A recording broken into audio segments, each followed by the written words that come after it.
क्या आप और अजीत दादा पवार साहब भी कल डिप्टी सीएम से पद की शपथ लेंगे? अरे भैया अभी तो कहा शाम तक रुको, अभी कल शपथ ली है ना। उनका समझ में आएगा, मैं तो लेने वाला हूँ।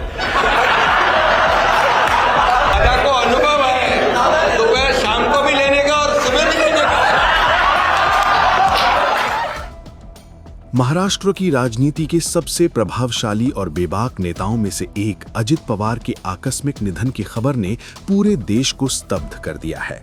बारामती में लैंडिंग के दौरान हुआ ये विमान हादसा न सिर्फ पवार परिवार बल्कि पूरे महाराष्ट्र के लिए एक अपूरणीय क्षति है।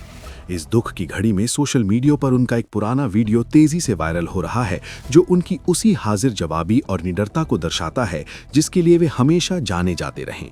ये वीडियो उस समय का है जब महाराष्ट्र में सत्ता परिवर्तन की हलचल तेज थी और एक प्रेस कॉन्फ्रेंस के दौरान देवेंद्र फडणवीस, एकनाथ शिंदे और अजित पवार एक साथ बैठे थे।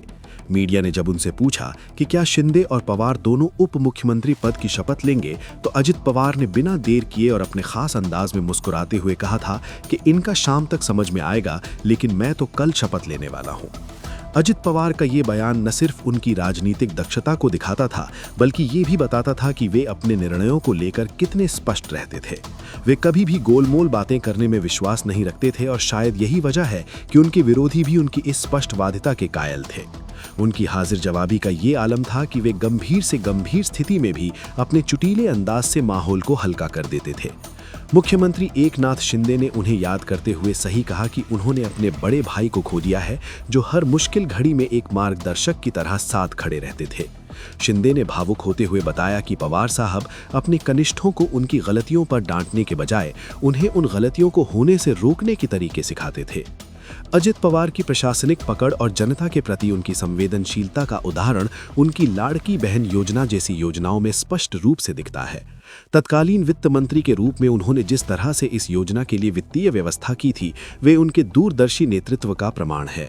वे हमेशा इस बात पर जोर देते थे कि जनप्रतिनिधि जो भी निर्णय लें, उसका आम नागरिकों के जीवन पर पड़ने वाले दीर्घकालिक प्रभाव का गहन अध्ययन जरूर करें। आज वही वीडियो जिसमें वे पूरे आत्मविश्वास के साथ कल शपथ लेने की बात कह रहे हैं, लोगों की आंखों में आंसू ला रहा है। वो इंसान जो हमेशा भविष्य की योजनाएं बनाने और कल की तैयारी करने की बात करता था, आज वो यादों का हिस्सा बन गया है। अधिकारियों के अनुसार इस हादसे में उनके साथ 4 अन्य लोगों की भी मृत्यु हुई है, जो बेहद दुखद है। महाराष्ट्र के इतिहास में अजित पवार का नाम एक ऐसे नेता के रूप में दर्ज रहेगा जिसने अपनी शर्तों पर राजनीति की और अपनी बेबाकी से हर दिल पर राज किया। आज उनके निधन पर पूरा राज्य शोक में डूबा है और उनकी उस हाजिर जवाबी को याद कर रहा है जिसने कई बार महाराष्ट्र की राजनीतिक दिशा को बदलने का काम किया था।